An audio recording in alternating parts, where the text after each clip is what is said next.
Hi friends, அனைவருக்கும் வணக்கம். எல்லோரும் எப்படி இருக்கீங்க? நல்லா இருக்கீங்களா? நாங்கள் எல்லோரும் நல்லா இருக்கோம். இன்றைக்கி வந்து பார்த்திங்கன்னா, பாப்பாவோட ஸ்கூலில் வந்து கோகுலாஷ்டமி வந்து செலிப்ரேட் பண்ணுறாங்களாம். வர சாட்டர்டே அன்னைக்கு கோகுலாஷ்டமி இல்லையா, அதனால் வந்து அங்கே இன்றைக்கி வந்து செலிப்ரேட் பண்ணுறாங்களாம். ஒரு 2 நாளைக்கு முன்னாடியே வந்து மெசேஜ் வந்துருச்சு. கிருஷ்ணர் ராதை கெட்டப் வந்து போட்டு வர சொல்லியிருந்தாங்க. நாளைக்கு வந்து இண்டிபெண்டன்ஸ் டே செலிப்ரேட் பண்ணுறாங்களாம். ஏன்னா அவங்க வந்து கேஜி ஸ்டூடெண்ட்டுங்கிறதுனால வந்து இண்டிபெண்டன்ஸ் டே அன்றைக்கெலாம் வந்து லீவு. இந்த மேக்கப் செட்டு எல்லாமே வந்து போன வருஷம் வந்து கிருஷ்ண ஜெயந்திக்கு வந்து வாங்கினது தான். போன வருஷம் போட்டதை வந்து லாஸ்ட்டில் வந்து அந்த ஃபோட்டோ வந்து ஆட் பண்ணுறேன். அது எப்படி இருக்குன்னு பார்த்துட்டு சொல்லுங்கள். ஆனால் போன வருஷம் போட்டதுக்கு இந்த வருஷம் போட்டதுக்கு நிறைய டிஃப்ரென்ஸு. கொஞ்சம் வளர்ந்துட்டாங்க. நம்ம கண்ணு முன்னாடி இருக்கிறனால தெரியலையோ என்னமோ தெரில. போன வருஷம் வந்து பொறுமையாக போட்டேன், எந்த ஒரு டிஸ்டர்பன்ஸுமே இல்லை. பொறுமையாக போட்டேன். ஏன்னா வந்து போன வருஷம் வந்து லஞ்சு கொடுக்க வேண்டிய அவசியம் இல்லை, ஸ்நாக்ஸ் மட்டும்தான் கொடுக்கணும்.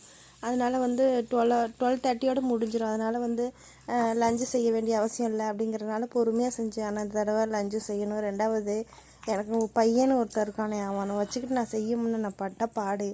அக்காவுக்கு ஏதோ டிஃப்ரெண்ட்டாக போடுறா அப்படின்னு செய்யவே விட மாட்டேன்ட்டான். தூக்குன்னு பாதி நேரம் தூக்கி வச்சுக்கிட்டு தான் நான் செஞ்சேன். அதை வந்து வீடியோலாம் ஷூட் பண்ண முடியலை. 2 நாளைக்கு முன்னாடியே வந்து மெசேஜ் அனுப்புனதுனால நல்லாவே வந்து நல்லா நீட்டாக நிறைய பிளான் பண்ணி வச்சுருந்தோம். நானும் என் பொண்ணும் எல்லாமே பண்ணணும் அப்படின்னு. முதல் நாள் நைட்டே வந்து மருதாணியெல்லாம் பிடுங்கி வைக்கலாம் அப்படின்னு நினச்சிட்டு இருந்தோம். ஆனால் இவனை வச்சுக்கிட்டு எதுவுமே நம்ம நினச்சது எதுவுமே பண்ண முடியாது. நம்ம என்ன பிளான் பண்ணாலும் அது அப்படியே கரெக்டாக வந்து அது பிளாஃப் ஆகிற மாதிரியே பண்ணிடுறேன் எல்லாமே. என்னோடய வாய்ஸே வந்து சேஞ்ச் ஆகிற அளவுக்கு எனக்கு வந்து உடம்பு சரியில்லை. ஒரு வாரமாக இல்லை, ஒரு 10 நாளாகவே இருக்கும். சுத்தமாக முடியலை. இருமல் போகவே மாட்டேங்குது. நானும் 2-3 ஹாஸ்பிட்டலில் போய் பார்த்துட்டு சுத்தமாக கேட்கவே இல்லை.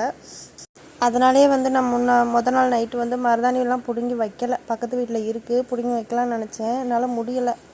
அதனால் போன வருஷம் வாங்கின அந்த ஆல்டா இருந்துச்சு, அந்த கையில் வைப்பாங்க இல்லையா, பரதநாட்டியம் கிளாஸ் போடுறவங்களும் அப்படியே ரெடிமேடாக வைப்பாங்க இல்லையா, அது இருந்துச்சு.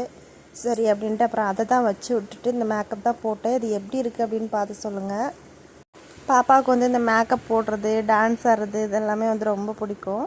எனக்கு இதுதான் வந்து ஆசை. எனக்கு பெண் குழந்தை வந்து பிறக்கணுன்னு எனக்கு இந்த மாதிரி பண்ணி பார்க்குறதுக்கு யாரும் இல்லை. நான் வந்து அதனால் வந்து நான் என்னென்னலாம் ஆசைப்பட்டனோ அதெல்லாம் வந்து என் பாப்பாவுக்கு நான் பண்ணி பார்த்துட்ருக்கேன். இதுதான் இந்த வருஷம் போட்டது. இது எப்படி இருக்குன்னு பார்த்து சொல்லுங்கள். இது வந்து போன வருஷம் போட்டது. வீட்டில் வந்து ப்ளூ கலர் போட்டு சாமி கும்பிட்டது. அந்த ரெட் கலர் வந்து ஸ்கூலுக்கு போட்டு விட்டது. இந்த 3 ஃபோட்டோவில் எது நல்லா இருக்குது அப்படின்னு பார்த்து கமெண்ட் பண்ணுங்கள். பிடிச்சிருந்தால் லைக் பண்ணி ஷேர் பண்ணி சப்போர்ட் பண்ணுங்கள். ஓகே, பாய்.